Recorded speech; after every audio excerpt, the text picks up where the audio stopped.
ನಾನು, ಚಕ್ರೇಶ್ವರಿ ನಾನು. ಈಗೋ ನೋಡು, ಇನ್ನು ಮುಂದೆ ನಾವು ಈ ರೂಪದಲ್ಲಿ ನಿಮಗೆ ಕಾಣ ಸಿಗುವುದಿಲ್ಲ. ಪಾತ್ರೆಯ ಪರ ಮೈದರ್ಶನದಿಂದ ಬರುವ ನುಡಿಯೇ ನಮ್ಮ ನುಡಿ, ನಮ್ಮ ನುಡಿ. ಈಗೋ ನೋಡು, ನಮ್ಮ ದೊಡ್ಡ ಗಣಗಣನೆಲ್ಲ ನೀನೇ ಪ್ರತಿಷ್ಠಾಪನೆಗಳನ್ನು ಮಾಡಬೇಕು. ನಮ್ಮ ಪ್ರೀತಿಯಾತ್ಮ ಸೇವೆ ಯಾವುದು ಕೇಳಿದ್ರೆ ತುಲಾಭಾರ ಸೇವೆ, ಕೆಂಡ ಸೇವೆ, ಹೂವಿನ ಪೂಜೆ ಇದನ್ನು ಮಾಡಬೇಕು. ಮಾತ್ರವಲ್ಲ, ಮಾರಿಗೆ ನೆಲೆಯಾಗಿದ್ದಾಳೆ, ಅವಳಿಗೂ ಹಾಗೆ ಸಸ್ಯಾಹಾರವನ್ನೇ ಅರ್ಪಿಸಬೇಕು. ಮಾಂಸಾಹಾರಗಳನ್ನು ನಾವು ಯಾವತ್ತೂ ಅರ್ಪಿಸಬಾರದು. ನಮ್ಮ ಪ್ರೀತಿಯಾದ ಸೇವೆಗೆ ನೀನು ಪಾತ್ರಂತಾದ್ರೆ ನಿನ್ನ ಕಷ್ಟವನ್ನು ಪರಿಹರಿಸುತ್ತೇವೆ. ಹೆಚ್ಚೇನು, ಮದುವೆ ಆಗದಿದ್ದವರಿಗೆ ಕಂಕಣ ಭಾಗ್ಯ, ಗ್ರಹ ಮಾಡದಿದ್ದವರಿಗೆ ಗ್ರಹ ಭಾಗ್ಯ ಎಲ್ಲವನ್ನು ನಾವು ಕರುಣಿಸುತ್ತೇನೆ. ಸ್ವಸ್ತಿರಸ್ತು, ಶ್ರೀರಸ್ತು, ಶುಭರಸ್ತು.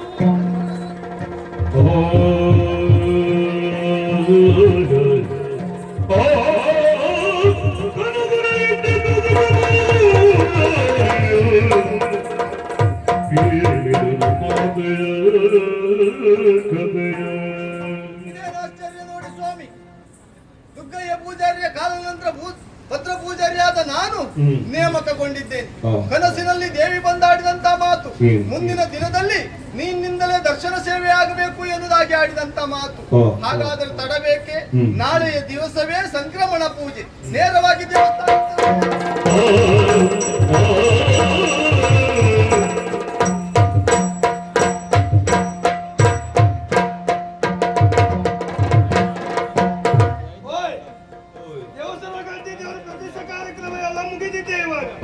ಈ ದಿನ ಆಗುದೇನು ಸಂಕ್ರಮಣ ಪೂಜೆ. ಇಲ್ಲಿಯ ಪ್ರಧಾನ ಅರ್ಚಕನೇ ನಾನಿವಾಗ. ಆದ್ರೂ ಪೂಜೆ ಮಾಡ್ಬೇಕಂತ ಆದ್ರೆ ಎಲ್ಲ ತಯಾರು ಮಾಡ್ಕೊಳ್ಬೇಕು. ಜನ ಬಂದು ಮುಟ್ಟಿದ್ದಾರೆ ಇವಾಗ. ಆದ್ರೆ ಪಾತ್ರೆಗಳಿಗೆ ಹೇಳಿ ಕಳಿಸಬೇಕು. ಪಾತ್ರೆಗಳಿಗೆ ಒಂದು ವರ್ತಮಾನ ತಿಳಿಸುವ ಮುಂಚೆ ಇವಾಗ ಒಂದೆಲ್ಲ ತಯಾರು ಮಾಡ್ಕೊಳ್ಳಿ.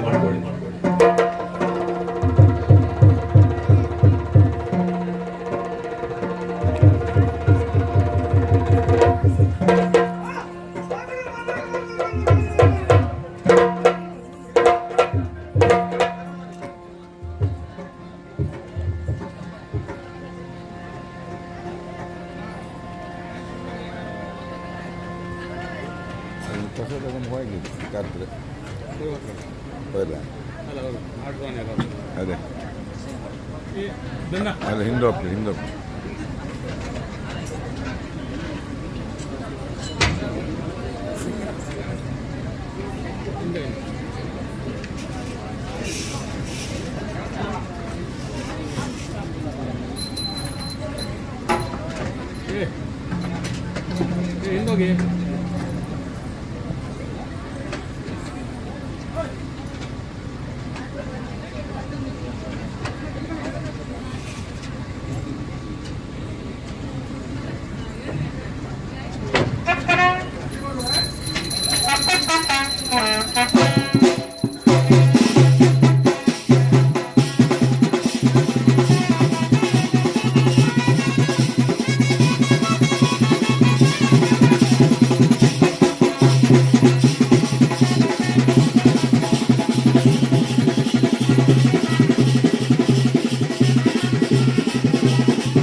ಅದು ಗೊತ್ತಿಲ್ಲ.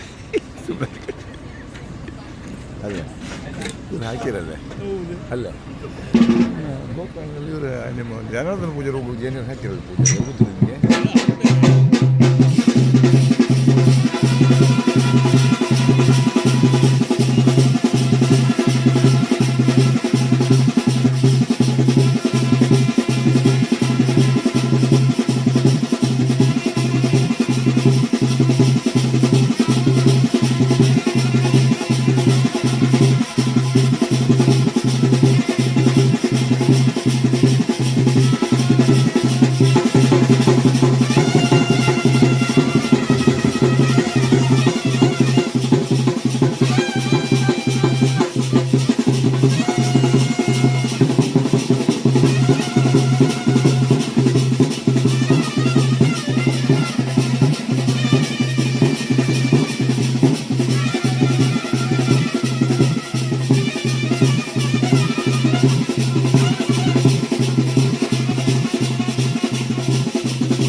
ವಿಶೇಷನಾಗಿ ಕಷ್ಟ ಬಂದಂತ ಭಕ್ತಾದಿಗಳಿಗೆ ಇಷ್ಟಾರ್ಥದ 4 ನುಡಿಗಳನ್ನು ಕೊಡಬೇಕು ಎನ್ನುವುದಾಗಿ ವಾಗ್ದಾನ. ಅದೇ ಪ್ರಕಾರವಾಗಿ ನೂತನವಾಗಿ ನಿರ್ಮಿಸಿದಂತೆ ಗರ್ಭಗುಡಿ ಅದರ ಒಳಭಾಗದಲ್ಲಿ ನನ್ನ ಬಿಂಬ ಪ್ರತಿಷ್ಠಾಪನೆ ಮಾಡಿರುವಂತಹ ಕಾರ್ಯದಲ್ಲಿ ಯಾವುದೇ ಒಂದು ಲೋಪದೋಷಗಳಿದ್ದದ್ದು ಅದನ್ನೆಲ್ಲ ಪರಿಹಾರ ಮಾಡಿಕೊಂಡು ಕೊಟ್ಟಿರುವಂತಹ ಸೇವೆಯನ್ನು ವೃತ್ತಿಪೂರ್ವಕವಾಗಿ ಸಾನ್ನಿಧ್ಯ ಸ್ವೀಕಾರ ಮಾಡಿಕೊಳ್ಬೇಕು ಎನ್ನುವುದಾಗಿ ಇರ್ತಾ ಇದ್ದೆ. ತುಂಬಾ ಸಂತೋಷವಾಗ್ತಾ ಮಾಡಿರುವಂತಹ ಕಾರ್ಯದಲ್ಲಿ ಯಾವುದೇ ಒಂದು ಲೋಪದೋಷಗಳಿದ್ದದಿದ್ರು ಅದನ್ನೆಲ್ಲ ಪರಿಹಾರ ಮಾಡಿಕೊಂಡು ಕೊಟ್ಟಿರುವಂತಹ ಸೇವೆಯನ್ನು ಸಂತೋಷವಾಗಿ ಸಾನ್ನಿಧ್ಯ ಸ್ವೀಕಾರ ಮಾಡಿಕೊಂಡಿದ್ದು ಯೋಚಿಸುವಂತ ಅವಶ್ಯಕತೆ ಇಲ್ಲ. ಮೊನ್ನೆ ನನ್ನ ಸಾನ್ನಿಧ್ಯ ಅನ್ನುವಂಥದ್ದು ನನ್ನನ್ನು ನಂಬಿಕೊಂಡು ಬಂದಂತ ಭಕ್ತಾದಿಗಳಿಗೆ ಬಂದ ಕಷ್ಟವನ್ನು ಪರಿಹಾರ ಮಾಡುವ ಮೂಲಕ ಸೇವಾ ರೂಪದಲ್ಲಿ ನಾನು ಸೇವೆಯನ್ನು ಕೊಡ್ತೇನೆ. ಆ ರೂಪ ನನ್ನ ಕ್ಷೇತ್ರ ಎನ್ನುವಂಥದ್ದು ಉತ್ತರೋತ್ತರವಾದಂಥ ಅಭಿವೃದ್ಧಿ ಹೊಂದುತ್ತದೆ. ನನ್ನ ಸಾನ್ನಿಧ್ಯದಲ್ಲಿ ಸೇವೆ ಕಷ್ಟ ಬಂದಂತ ಭಕ್ತಾದಿಗಳು ವಿವಾಹ ಆಗದಿದ್ದವರು ಒಂದು ಪ್ರಾರ್ಥನೆ ಇಟ್ಟದೆ ಹೋಗುವಂತಾದ್ರೆ ಕಂಕಣ ಭಾಗ್ಯವನ್ನು ಅನುಗ್ರಹಿಸ್ತೇನೆ. ಭಾಗ್ಯವಾಗಿ ಸಂತಾನ ಆಗದಿದ್ದವರು ಪ್ರಾರ್ಥನೆ ಇಟ್ಟದ್ದೇ ಹೋಗುವಂತಾದ್ರೆ ಸಂತಾನ ಭಾಗ್ಯವನ್ನು ಕರುಣಿಸ್ತೇನೆ. ಹೀಗೆ ಬಂದಿರುವಂತಹ ಕಷ್ಟವನ್ನೆಲ್ಲ ಹೋಗಲಾಡಿಸಿ ಇಷ್ಟಾರ್ಥವನ್ನೇ ಅನುಗ್ರಹಿಸ್ತೇನೆ. ಯೋಚಿಸುವಂತ ಅವಶ್ಯಕತೆ ಇಲ್ಲ. ಹಿಡಿಪು ಸೇವೆ ಸೇವೆ